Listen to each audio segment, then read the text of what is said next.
Whether you work at a food establishment or plan to start a homemade food business, you probably need a valid food handler's card. Getting one means completing a training course and passing a final exam. On paper, that sounds simple. In practice, a lot of people still struggle, not because the material is overly complex, but because they make avoidable mistakes during the course or the test itself. I'm Gavin, the program administrator for FoodSafePal. I've reviewed results from thousands of food handler exams and heard direct feedback from learners across the country. We've issued tens of thousands of food handler cards, and over time, clear patterns emerge when someone doesn't pass on the first attempt. Most food handler training providers, including FoodSafePal, allow at least one free retake. That helps reduce pressure, but relying on a second attempt isn't ideal, especially if your job, start date, or business plan depends on passing quickly. Plus, no one wants to have to retake a test. So, based on real exam data and real learner feedback, here are the 3 most common mistakes that lead to failing a food handler test and how to avoid them. Mistake 1, breezing over the course content. One of the biggest misconceptions people have about the food handler test is thinking it covers material outside the course. Under ANSI National Accreditation Board standards, every food handler exam question must be directly mapped to the training content. If a topic is not covered in the course, it cannot appear on the test. This applies specifically to accredited food handler programs. Non-accredited courses may not follow the same rules. That's good news, but only if you actually engage with the material. Because food handler exams are built entirely from the course content, skipping ahead, multitasking, or half-watching sections increases the risk of missing details that later show up on the exam.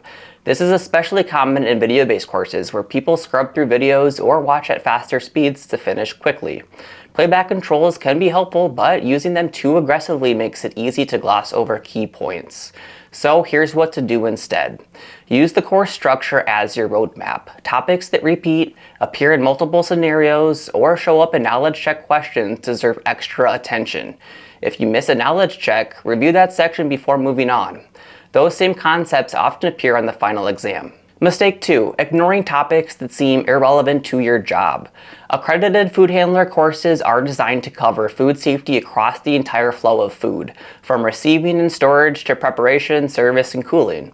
Because of that, not every topic will feel relevant to every role. Servers, bussers, and dishwashers may not actively cook food. Home-based food businesses may have limited menus or operate under cottage food laws that reduce certain risks. When learners hit sections that don't match their day-to-day responsibilities, it's natural to tune them out and focus only on what feels applicable. This is known as selective attention, but the exam doesn't work that way. Under accreditation standards, food handler exams assess knowledge of the full scope of food safety covered in the course, not just the parts tied to a specific job role or business model. If a topic is included in the training, it can be tested, even if it's not something you personally do at work. A better way to think about it is this: approach the course with a test-first mindset, rather than a job-specific one. Instead of asking, "Do I need this at work?" ask, "Could this be tested?" Pay extra attention to topics that feel unfamiliar or outside your role. If a concept appears in a knowledge check, scenario, or example, assume it's important to understand, even if it doesn't apply to your daily tasks. Mistake 3, misreading what the question is actually asking. Many people fail food handler exams not because they don't know the material, but because they answer the wrong question. Accredited food handler exams are not designed to trick or confuse test takers. Questions must be clear, aligned with the course content, and frequently reviewed. If a question is unclear or poorly written, it's revised or removed. When people miss questions, it's often because they read too quickly and latch on to a familiar word or situation instead of slowing down and understanding what's actually being asked. This shows up most often with questions that ask for the best option, the first step, or when something is acceptable, where more than one answer may sound reasonable at first. This is where slowing down really matters. Slow down and read each question carefully. Before looking at the answer choices, make sure you understand what the question is asking you to choose. Then read every answer choice, even if the first one sounds right. Eliminate answers that don't actually fit the question and pay attention to words like first, best, or safest. They can change the meaning. Food handler exams are not timed. Taking a few extra seconds per question can prevent simple mistakes and greatly improve your chances of passing on the first try. In summary, people don't fail the food handler test because the material is hard. They fail because of a few predictable mistakes.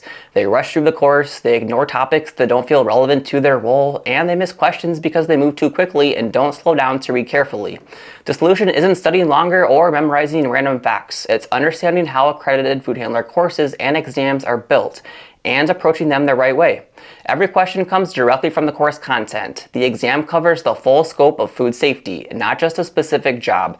And the questions are written to be clear and fair, not to trick anyone. If you're ready to earn your food handler card, you can do so completely online in about 90 minutes at FoodSafePal.com.